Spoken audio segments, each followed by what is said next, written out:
What would that look like to begin with the end in mind for something in your life?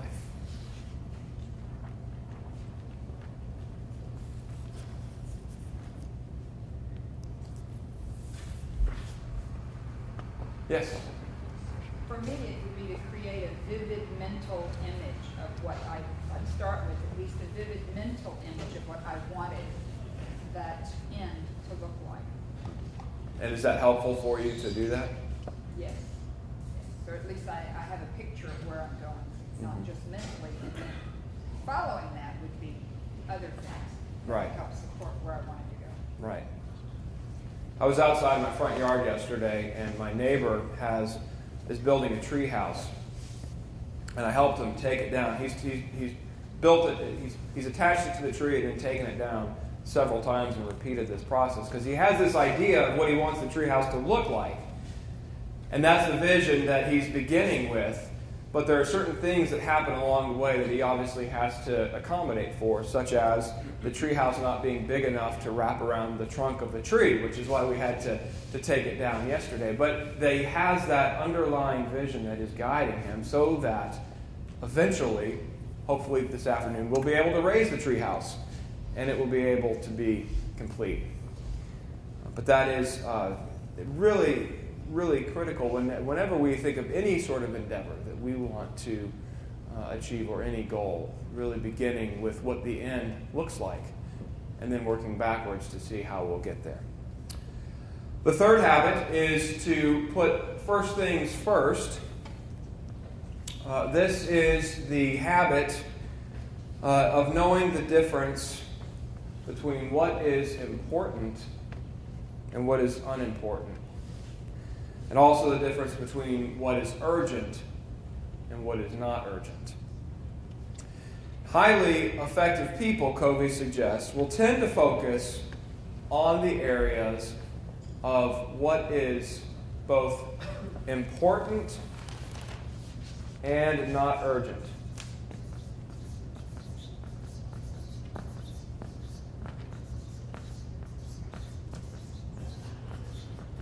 So what are some things in our lives that are important and then also not urgent?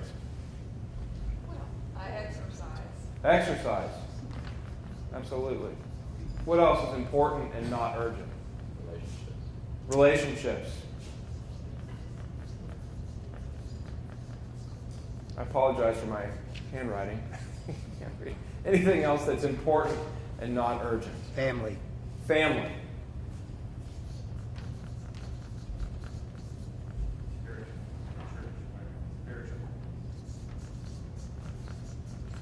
Great.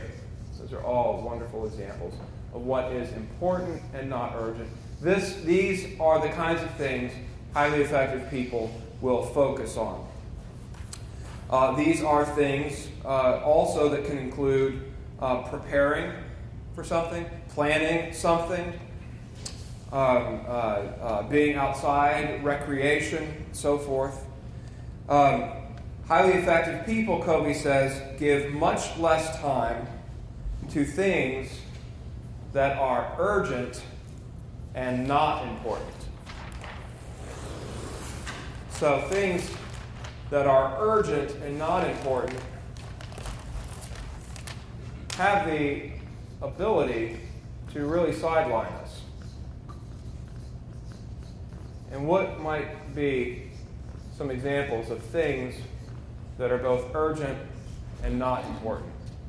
Watching football games. Football games. Well, I think that's pretty important, but, you know. Okay. Okay. What else is urgent and not important? Spending 3 hours cleaning up your email. Email. Yes. Yes. News. News? Mm-hmm. Okay. What about if you're in the middle of something and you're doing something really important and the phone rings? Phone calls can be urgent and not important, especially if it's a sales call. Right. Also, things that are urgent and not important are really any other kind of interruption. Interruption has 2 R's or 2 R's. Okay. Thank you. Any kind of interruption. And as we all know, there can be a lot of meetings that are urgent but not important for us to be at. And so these are the kinds of things Covey really suggests that, with the exclusion of football, that can really occupy our time, that are not really the areas where we want to put our focus and most of our energy. One of the things Covey really suggests is really beginning to plan weekly instead of planning daily, which is a really hard discipline to do, but that's one of the things that he does offer.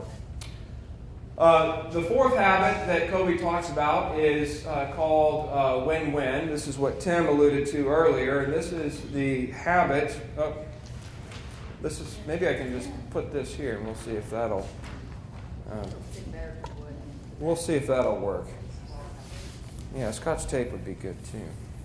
Okay. Well, but now nobody can really see it, right? Okay. Let me try doing this here. Now, don't tell the dean that I covered up the coat of arms there. No, at least we can maybe see a little. Okay. Thinking win-win. And this is about how we explore solutions to problems. Usually, the way we think is we operate under an understanding in our lives of scarcity. Right? There's not enough time. Any of y'all ever feel like there's not enough time? Okay. We operate under the model that there's not enough time, there's not enough stuff, there's not enough resources, there's not enough money. This is all operating under the model of scarcity.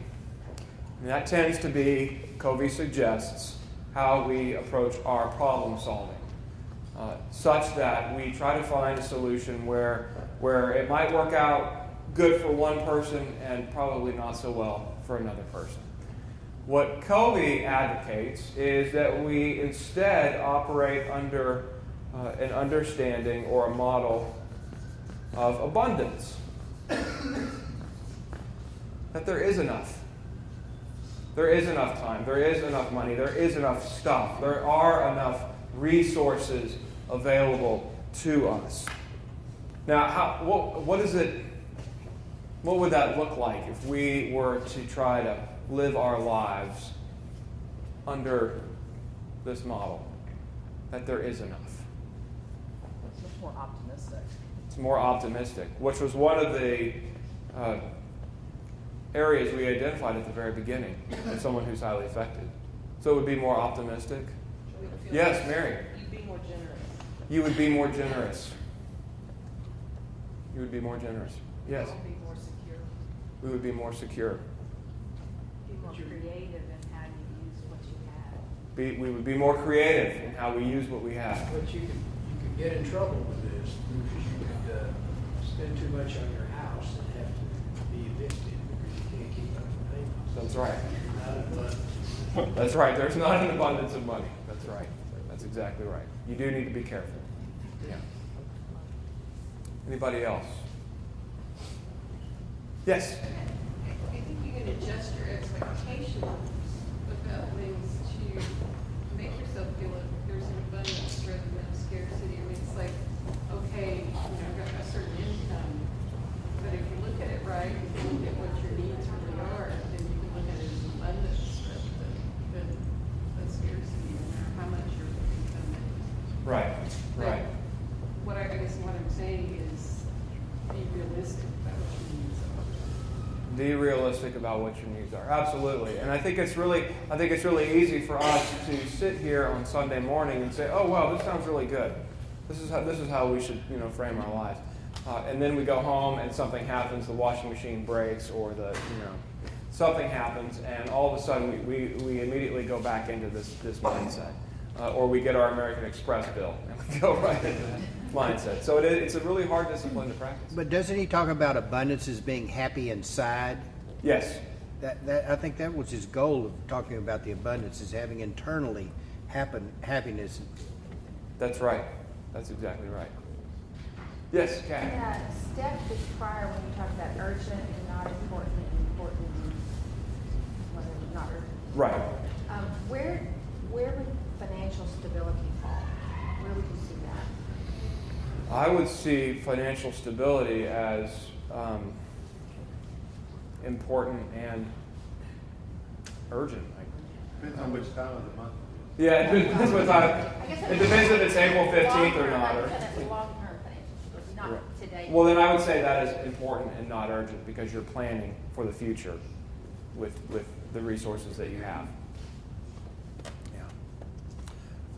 So what Covey's really trying to achieve with this idea of finding a situation and solving a problem in which a mutual benefit can occur for all parties involved. Now, granted, this is not really easy to do, but that is what he challenges us to do, and the way that we can really focus on that, Covey suggests, is by opening ourselves up to this sense of abundance and this mentality of abundance. And he says, finally, that really highly effective people tend to operate under this mentality much more so than the mentality of scarcity. So that doesn't mean they always do, but they just tend to gravitate more towards this rather than